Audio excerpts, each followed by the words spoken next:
A quiet suburban street in Edgeworth, New South Wales, has become the unlikely setting for a profound tragedy that has sent ripples of shock far beyond its neat lawns and quiet homes. What began as an exciting cultural exchange, a journey filled with the promise of new experiences and friendships, ended in the most devastating way imaginable.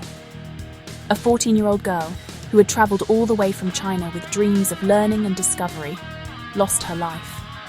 She was not the victim of a random act of violence in a dark alley, but was allegedly attacked within the very home that was meant to be her sanctuary in a foreign land.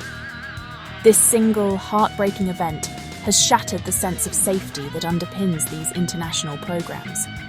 The incident forces us to confront some very difficult questions about our society and the systems we have in place to care for the young and vulnerable.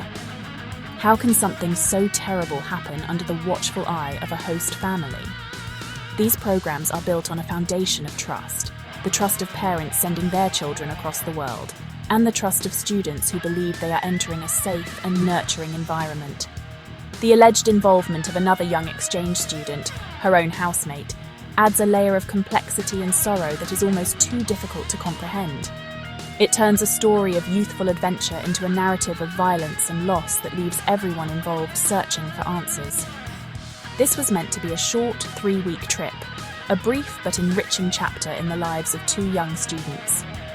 They had arrived in Australia just 8 days prior, around July 27th, full of anticipation for the cultural immersion that lay ahead. They were attending a local school, participating in activities around the Hunter region, and were scheduled to return home on August 16th. Instead of collecting souvenirs and memories to share with their families back in China, one family will now have to arrange for their daughter's return in the most tragic circumstances imaginable. The promise of a life-changing experience was fulfilled, but in the most horrific and unforeseen way.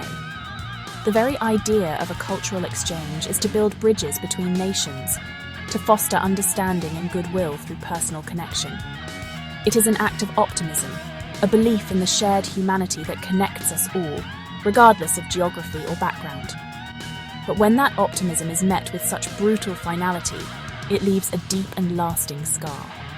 The incident in Edgeworth serves as a stark and painful reminder that even in places we consider safe and among people we believe we know, the potential for tragedy can be lurking just beneath the surface. It challenges our assumptions and forces a conversation that, while uncomfortable, is now undeniably necessary for everyone involved in international education. The call to emergency services came late on Monday night, just after 10:20 p.m. on August 4th, 2025. On Euston Close, a street like any other in the Newcastle suburb of Edgeworth, a scene of unimaginable horror was unfolding inside a family home.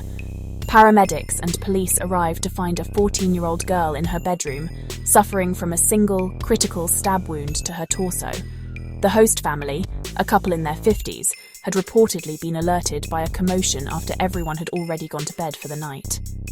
Their discovery of the injured teenager prompted the frantic call for help, shattering the evening's peace with sirens and flashing lights. Despite the swift response from emergency crews and their desperate efforts to save her, the young girl's injuries were too severe. She was rushed to the nearby John Hunter Hospital, a place of healing that on this night could only bear witness to the end of a life cut tragically short. She was pronounced dead at the hospital, turning a medical emergency into a homicide investigation. The home that was supposed to be her safe haven for 3 weeks had become a crime scene. In the immediate aftermath, the focus of the police fell upon the only other person who was in close proximity, her housemate and fellow exchange student. The alleged assailant was a 13-year-old girl, also from China, who was participating in the very same cultural exchange program. She was arrested by police at the scene, a young girl suddenly at the centre of a major criminal investigation in a country that was not her own. The situation was incredibly delicate and distressing for all involved.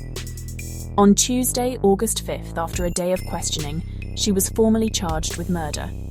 The authorities refused bail, and she is now scheduled to appear before a children's court, facing a charge that carries the heaviest of consequences, her own future now irrevocably altered by the events of that night. For the host family, the experience must have been nothing short of traumatic. They had opened their home to 2 visiting students, taking on the responsibility of caring for them as if they were their own. To have such a violent act occur under their roof is a burden they will likely carry for the rest of their lives. They were the ones who made the discovery and called for help, and they are now key witnesses in a murder investigation. Their kind gesture, intended to foster cross-cultural understanding, has instead enmeshed them in a tragedy that highlights the profound unpredictability of human behaviour and the hidden struggles that can lead to such a devastating outcome. NSW police have moved quickly to establish a dedicated team to unravel the circumstances of this terrible event, forming Strike Force Agnes to lead the homicide investigation. However, this is far from a straightforward case. The complexities are immense, stemming from the age of the victim and the accused, their status as foreign nationals, and the significant language barriers that investigators must navigate. Every interview, every piece of evidence must be handled with extreme care and cultural sensitivity. The police are not just investigating a crime, they are dealing with 2 families thousands of kilometers away who have been plunged into their worst nightmare. One of the most perplexing aspects for investigators is the apparent lack of any prior conflict between the 2 girls. According to police, there were no known issues or signs of animosity that could have foreshadowed such a violent outburst. They were sharing a home, attending the same program, and by all accounts, appeared to be settling into their new environment. This absence of a clear motive makes the task for Strike Force Agnes even more challenging. Investigators are now painstakingly piecing together the 8 days the girls spent in Australia, searching for any subtle signs of tension or distress that may have been missed by those around them. The physical evidence is also being meticulously examined. A kitchen knife, which police believe was the weapon used in the stabbing, was seized from a drawer within the home. This item is now undergoing extensive forensic analysis, which may provide crucial clues about the sequence of events that transpired in the victim's bedroom. The home on Euston Close has been sealed off as a crime scene, with forensic specialists spending hours gathering evidence. Every detail, no matter how small, will be critical in building a clear picture of what happened in those final, tragic moments and why it occurred. The involvement of international authorities adds another layer of procedural complexity. NSW police are working closely with the Chinese consulate to ensure that the families of both girls are properly notified and supported. This diplomatic channel is essential for managing communications, providing consular assistance, and navigating the legal and cultural differences between the 2 countries. The investigation is not just a local police matter, it is an international incident that requires a coordinated and compassionate response.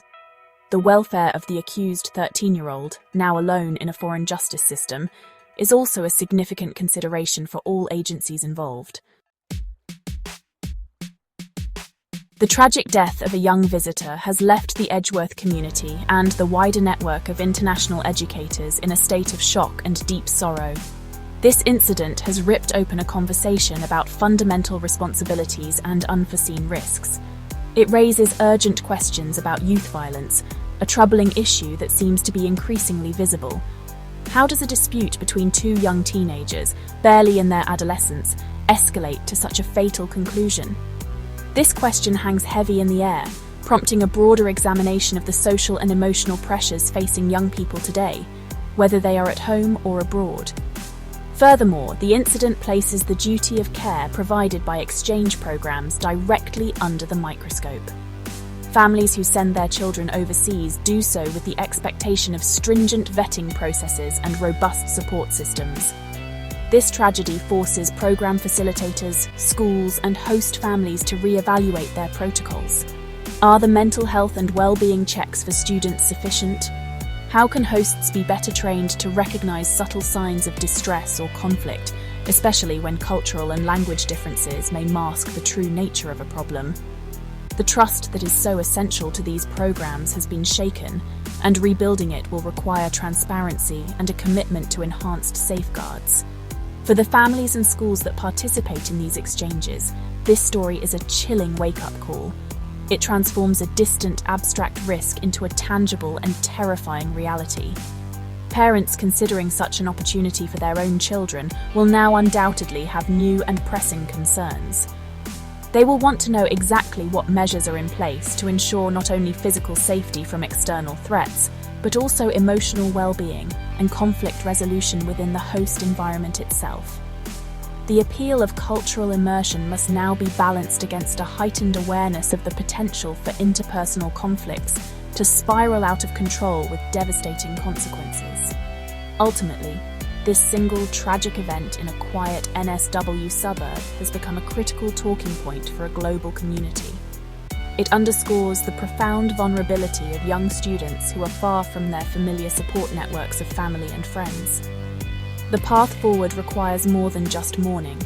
It demands a thorough and honest review of how we care for these young ambassadors.